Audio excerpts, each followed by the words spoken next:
Good afternoon, and welcome to today's episode of More Than Just Task Management, your favorite daily podcast where we help you build a thriving business. With me, Anna Angelova, business coach and consultant, and co host of this daily podcast, and Jores Minusfant, my fellow co host and business consultant. Hey, Jores. Hi Anna, how's everything? It's well. We are back in Canada and live a little bit later than usual, right? Usually we go live on the Door channel on YouTube. So if you're not following us there, make sure you follow us there. We usually go live in the morning, but today, with everything we had on our calendars, it's already almost 5 p.m. So just in time for your afternoon commute. And as promised, with a very interesting topic, right? On emerging tech, which in a way you say, oh, this is not as emerging as it was 2 years ago, but what we'll be talking about, we were focusing on AI tools and specifically ChatGPT. And I know that some of you will be like, you might be one of those people who will be like, oh, wait a minute, like this is so old news. I've been using ChatGPT for 2 years now, 2.5 years. But then you might also be, oh, that's so interesting. I've wanted to use ChatGPT. And the thing is that we know people, and whether it's from our own network, co-workers and other business owners who have been using ChatGPT. But then we also know people, like including clients, who are not. So whichever end of the spectrum you are at, this is a great episode for you to hear more about ChatGPT, what it is, how it works, how we are using it, and find out whether you want to use it in some way or another and how you can do this for yourself. So, without further ado, actually, let's get into what it is. And I know we label this, and everyone labels this as AI. And this is where Mhm. we come to tell you that It is the not. term AI, yeah, the term AI is over exaggerated. It's a marketing framework. And no, this Fear is mongering. not artificial intelligence.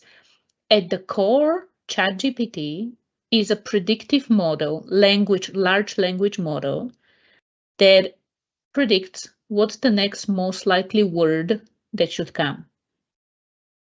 It does not, and that's why right now I did this the other week. So before this was a very popular example where, like, if it was really artificial intelligence, if it was really intelligent the way that everyone is trying to make it, people who are trying to sell it to you are making it look like, when you ask it how many letter R are there in the word strawberry, like if you ask your toddler will go and count the R's and will tell you three. ChatGPT was answering two. Now it answers three, by the way. Because they fixed it. However, when I asked it, the next question I asked it was, "How about raspberry?" Right, like raspberry, another berry, right? Raspberry. Its answer was two. Because they So hard coded the strawberry. yeah, and the strawberry, whether it's hard coded, whether it's because it's an example that was given so many times that now it predicts that the correct number is three, it doesn't really matter, right? It's just that what we have been saying and what we want you to know and to be really really clear is that ChatGPT is not artificial intelligence. And actually, to show you this, I can quickly share this screen if you give me a second. Here you go. Just if you are watching on YouTube, you can actually see this. This is my chat from a few days ago. How many letter R are in strawberry? And it answers the word strawberry contains three. How about raspberry? The word raspberry contains two letter R's. Mhm. So what we are saying ultimately is that this is not intelligence. It is programmed model that predicts what's the next word. And it's based on all the information, all the free information that's available online. And frankly, a lot of the available information online is sometimes not just BS, it's even harmful. Mhm. So first and foremost, what ChatGPT is more like what it's not. It's not an artificial intelligence. It's not really intelligent. And this should raise flags when you're using it. And we're not saying this to tell you, oh, don't use it, right? We're just sharing Mhm. how things are, what it is for real. And because of this, there's so many things, like Jores, I know you mentioned a few times when we talked about it, that one feature or whatever we want to call it, is that it has, is that it will never tell you, I don't know, it Designed generates. to make an Yeah, answer, yes. Yes, yeah. like you said, two things. It is being programmed by humans, and it's still being managed by humans. There's no intelligence, there's no artificial nothing. To predict the next word that it comes in a sentence, which if you apply it I use it a lot, and I type very quickly. It saves me time. I type something very quick. I put it into ChatGPT, and I say, excuse me, this is the context. I just had a meeting. I just had an interview. Here is my feedback points from the interview. Please revise. And it rewrote it so beautifully. But if you don't give it the right context, if you don't give it, if you leave it alone to read the context from the what you wrote, it will hallucinate. It will give you garbage. So it is not intelligence. It is think of it as a very, very um, powerful assistant. So what they've made available when we talked about this a while back, all of these companies, Meta, Google, all of these, they create Microsoft. They created a lot of data centers to provide cloud services to companies. But then they went overboard and they see that there's a whole bunch of idle CPU time sitting there they're invested in. So what they did is they wrapped it around this, what we call a ChatGPT. There are various versions of it. And they give that to you as an assistant. It's a lot of processing power applied to a lot of data via certain pre-programmed models. Like if you use it for the right, we're actually not saying don't use it, we're saying use it. Uh, I apologize, I have to take this. Okay, yes, as Joris is taking this call, it's actually mm, what he was saying is, again, we're not saying don't use it, we're not saying use it. We're just presenting what it is and how things are, right? How things work. So a lot of power, a lot of data, and again, it's not perfect and it's not intelligence. This is one of the key things. It's not intelligence, it's pre-programmed. And one of the other things is that if it was really intelligence, yeah, there might be intelligent part of it where it's programmed in a way to do things on its own, right? To self-correct some things. However, if it was really intelligent, why would they have Model 3, Model 4, 4.5, like updates that come from people? So again, it's a large language model that predicts the next word. And yes, they're adding other capabilities and other features for analyzing and things like this. It can do a little bit of a better deep search now, where it can actually go and really find words that are there, right? It doesn't make it up. It actually finds and shows you the information, combs the internet and shows you the information. But ultimately, what Joris was saying, it's that it is like a smart assistant, but it's like an assistant. It's like an assistant who definitely needs your help. And the thing is that how we use ChatGPT is in a way where we're following certain things that some people say 10, 80, 10, right? 10% you as the person, 80% ChatGPT or whatever other language generative tool you're using, and then again 10% you, and other people I've seen it also as 20, 60, 20, right? As well. But ultimately, what the idea is that you, as the person who is using ChatGPT in this case, you need to know things, right? So we need to know things. And like we are using it for marketing, mostly for marketing, right? And helping us with ideas. So when we do this with marketing, we still need to know who, like for us to use ChatGPT properly, we still need to know what kind of role to assign it, right? To tell it that, oh, you're an email marketer or a social media marketer, or you are a business coach, right? I can still give it some context of what role to it plays. And also knowing some of this, like when it comes to marketing, for example, knowing some of these frameworks, right? Where like, you know those marketing frameworks of how to structure content in a way where, let's say, you present a problem, you exaggerate it, you present solutions that are not the right solution, right? And then you offer your solution, right? So there are different ways and different frameworks in marketing. So when you know these frameworks, where ChatGPT helps and how we use it is like we tell it, okay, this is who you are. Like you are an email marketing strategist, and this is what you're helping with. And it's really good. Like Jores says, when it has the context, when you give it the clear instructions, in general, it's really good at providing some ideas. It's good at helping with crafting content. But then the next thing is that as a person, you go and you edit, you verify, you update. And this is what we do, right? For us, for our one of the uses is, as I was saying, for marketing. And this is the biggest use where we use it, right? We also use it to summarize some of our notes as well. And for note taking, because we have like we use Teams, we actually have Copilot that does a great job summarizing things from the meetings and giving us the notes, meeting notes, which is fantastic.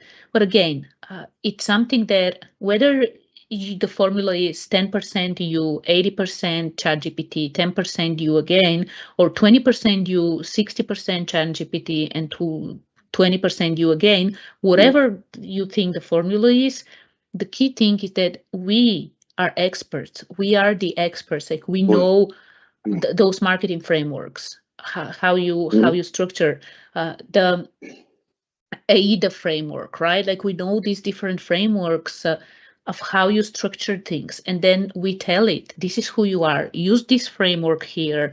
These are your instructions. It does its job, and then we update it. We refine it. We make sure that it makes sense. Because sometimes I find, especially when we repurpose content, one of the other things we use it is to repurpose content. So what we're doing here, like this podcast is our main content. And from here, we repurpose it. You might have noticed it on our social platforms, LinkedIn. If you're following us on Facebook or Instagram, you might have noticed that there are snippets from these podcast episodes. And what we do actually, what I personally do, I'm doing some of this work, is I upload the script from the conversation we have, and I ask ChatGPT to help me create a reel from this, like 45 or 60-second reel from this. And I ask it to let me know, okay, which sections, like where in the script, tell me which sections to cut. So I create it, and then I go cut it and create it. I know there are tools that do this for you. However, what I've read, we're not using any of these tools that create reels from longer videos. What I've read is that they're not good. They're not doing the work well, and we have not invested in one yet. And at this time, we are not thinking of investing. So this is one use case where I use ChatGPT to help me cut this video to make it into a reel. And sometimes what happens is probably 50-50 so far. I would follow what it gives me. But then sometimes I'll be like, I don't like the part it chose. I actually like this one better. And I would actually create something a little bit different from what it suggests. And this is where, again, this is where the human part comes. This is where I come. And with the instructions I give it in the beginning, and with the editing and final work I do at the end, to really make it cohesive, to really make it a message that makes sense. And Again, I tell it, I want a snappy start, like something that catches the attention. I want an insightful part, and then I want some kind of a call to action. And brainstorming, of course, like brainstorming, especially with names and things like this, like, oh, how do we title this? Like, it really helps with names and giving Yeah, other subject. words, Yeah, other words yeah. for ideas, things like this. It really helps. Mm, We've used it for some planning as well, but we're not using it too much to help us plan, right? Like mm, we are pretty good with project management and planning and these kind of things. So mm, personally, we don't use it in any of these ways. And Joris, I know before you uh, had to step away, you were mentioning how you use it as way to help you rewrite some things in a different way. So you write the mhm. email, but then you're like, I want it a little bit more professional, or I want it a little bit more. Revise it professionally. Yeah. Yeah, yeah. I used it to create a 10-slide presentation deck, but just the content. It created the content for me, slide headings, but I did all the artwork. I create the way my vision was, but the content. So I use it for speed things up. It would have taken me 3-4 hours to write the content. Within minutes, I had the content. Copy paste, copy paste, copy paste. It cut my work by 90%. So I think of it as if I compare it to a human that I just hired, I call her home or him over and I say, okay, here are 2 documents. Here's the context I want you to use, and here's what I want you to create. It's no different than AI, right? And with the human, you give all the information. The more information you give it, the more accurate the result would be. But once they create the result, they come back to you. You're going to edit it, right? I So this love. is something that I wanted to compare. The second thing is, excuse me, intellectual property. So as a business owner, you need to be a little bit careful using the public version. If they say they use the data to train the model, that means your data will be available publicly. So if you are using it for something other than very high level, non-specific content generation, use the paid version to protect your intellectual property. And not just paid version. Actually, this is something that I wanted to discuss as well. It's not just the paid version, because there is a paid version there is a paid version that is paid version for individuals, which doesn't protect you from, which is, I think, they call it ChatGPT Pro, right? Which doesn't protect you from not using it. So they still use your data for training, your conversations for training, right? The conversations you have, whatever you feed it, documents, conversations. There is another one which is for business, where I believe you need to have at least 2 accounts there. And this one is the one that has the information that they will not be using. It's paid, and it's specifically for business, for teams, right? It's specifically for teams. And this is the one that has the writing that this will not be used to train the model, that the data stays yours. Whatever you feed it, it stays yours. And this is one of the things I also was thinking of mentioning, that for our proprietary frameworks, for our like for anything that is confidential, for anything that shouldn't be there, we're not using. So be careful, your proprietary information, anything about your clients, right? Especially as a lawyer, accountant, like if you're in any of these kind of financial advisor, right? If you're in any of these kind of fields, uh, do not feed the free version, even the paid pro version, because even the paid pro Mm. version doesn't protect you. And we use for things that are more towards our proprietary work and that need to stay confidential. Our Copilot is actually the one that has Subscribe version. the version that our data is our data. They don't use it for training. This is a great thing, and this is one of the things. The other thing you mentioned, Joris, I wanted to touch on this because it's so true what you said. Like it was like, oh wow, like a light bulb even for me. And you know how techy I am, and you know everything I do was that ultimately what ChatGPT did and all these other tools that came after ChatGPT, what they did, what changed is that now we can give instructions to the automation, like the tool, we can give instructions in a way that we give instruction to a person. Like you said, Yeah. this is what it is. This is what I want you to do. Go do it. Now, to the Mm-hmm. person, we don't say, "Oh, you are a marketing specialist," because we give it to our marketing specialist, and they, yeah, Yeah. of course, this is a marketing specialist. With ChatGPT, we need to tell it, "Oh, you're a marketing specialist. These are the things. Yeah. Go help me do this." So, I really love what you said. Like with that example, for me at least, Mm-hmm. it crystallizes that ultimately it's not anything extraordinary. It's not, again, it's not artificial intelligence. Yeah. It's and we It will use never it. replace us. Yeah, Uh, it will yeah. never. It's there to help us, to augment, empower us to do things faster, and not waste time on some things like typos and stuff like this, right? Yeah. And if you think about your own business, right? Again, main uses, I would say, from what we have heard and the way we use it as well, is marketing. Like whether it's your website, the wording on your website, FAQs, about page, front page, like the home page as well, uh, content creation. These are really main cases, whatever use cases for ChatGPT in whatever business you are. Now, Tedious admin work. Tedious admin work. That's what everything that I use it for. tedious admin work, yes, when you Mhm. need to summarize things, right? But again, Yeah. very clear on if it's the what you summarize is like there's okay, it's okay if it's out there in the wild. Yeah, use free versions, use even pro.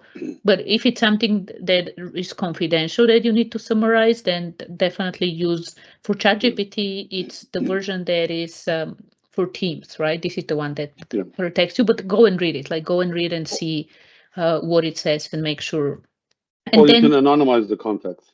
If you don't have access to the paid version, uh, anonymize your context as much as you can. yeah, And as yeah, long as there's it's a little bit nothing. more tedious for you, but yeah. Yeah, as long as there's nothing confidential and nothing that really Yeah. reveals things, yes. Yeah. And as I mentioned, some other use cases where we don't use it in these ways, but it can be very helpful is help you plan things. Like, let's say you are in a trades business, like if you are a plumber, and you hire someone, like you hire someone to help with things. So maybe you use ChatGPT to help you create a checklist for routine jobs, and you can print even this checklist and share it with your new hire, like you have an apprentice or something. So like your new hire makes sure that your apprentice makes sure that all these things are checked to ensure that the job is done well, right? Mhm. And Workshops. You can create workshops. I use it to create workshops. The content of the workshop is very useful.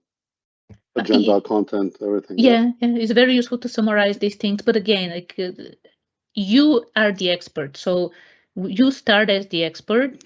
You give it the instruction. It comes up quickly with things, and then you, as the expert, go and make sure that it makes sense. Whether it's for the checklist, whether it's for a workshop, whether it's for your website content you're creating, like you really want to make sure that it makes sense because, again, it comes up with sometimes ridiculous things and these ridiculous things, like they can make or break your business sometimes, even, right?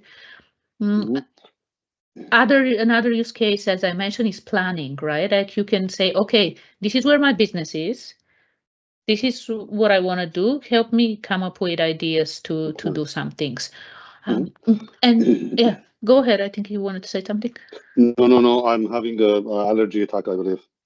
It's from the trip to the US. I think I brought some allergies with me. Oh, it's possible. It's possible. Yeah. Yeah. Well, to wrap it up for today, actually, because I think we shared quite a lot.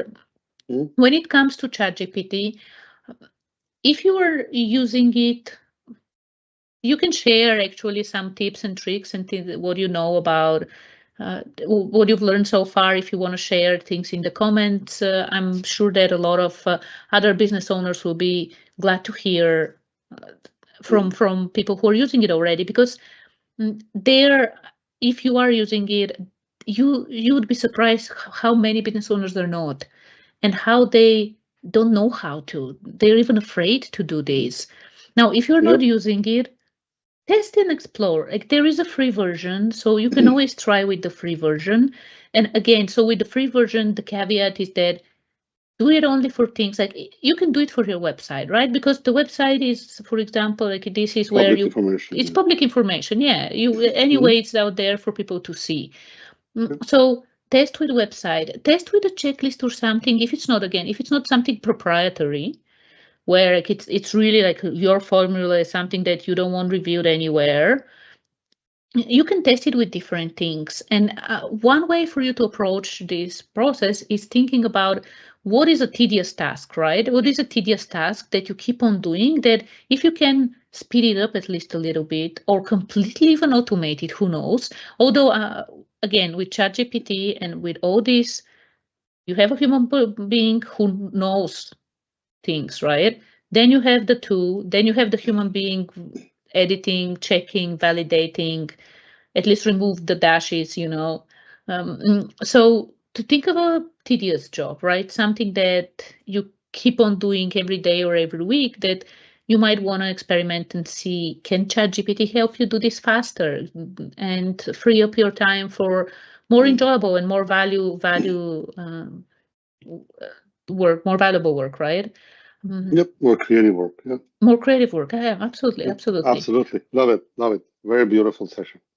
Yeah, and Again, we're here to help. If anyone, our audience, if you have questions, this yeah, if you tool, have use it. questions, let us know. Ask Let us us. know if you We'll have guide you. questions. It's not Yeah. scary. And then also, like, I've seen this. You might see, and this might be a question on your mind. Should I invest in those prompts, right? You might have seen this even ads there. 50 prompts or 500 prompts for ChatGPT or AI for $20 or $5 or whatever they sell them for right now. I would say no. Like, we have not invested in anything like this, and there is like once you start using it, and it's become more natural actually. Like, before you had to be even more specific. Now it's become more natural the way you have a conversation. That's why I love what you said, Jores, that it's like talking to a human being. Mm, Treat it as a So human administrator. You're just a human assistant. You're just administrator, yeah. very fast, very efficient, incredibly like it's not smart. It's incredibly, and it's not even accurate. Yeah, It's yeah, incredibly fast. That's all it is. Fast, fast, fast, fast, fast, fast, fast. yeah. That's It why is you fast. have It is. to double check its work. It's like having five. Funny thing is that if you compare it to a human, it's like having about 25 to 30 assistants in one. That's how fast it is, It right? is. It is. Yeah. And again, But you need to have the expertise, and it can save you 10 minutes. It can save you 2 hours. Who knows, right? it saves Uh, me a lot of time every day. yeah. Explore it, and mm, it's a tool just like any other tools. It has pros and cons. It has features that are good for certain scenarios and not good for others. So we shared what we do and some of the examples where we've seen others do this, like checklists, helping with planning, and some of these things.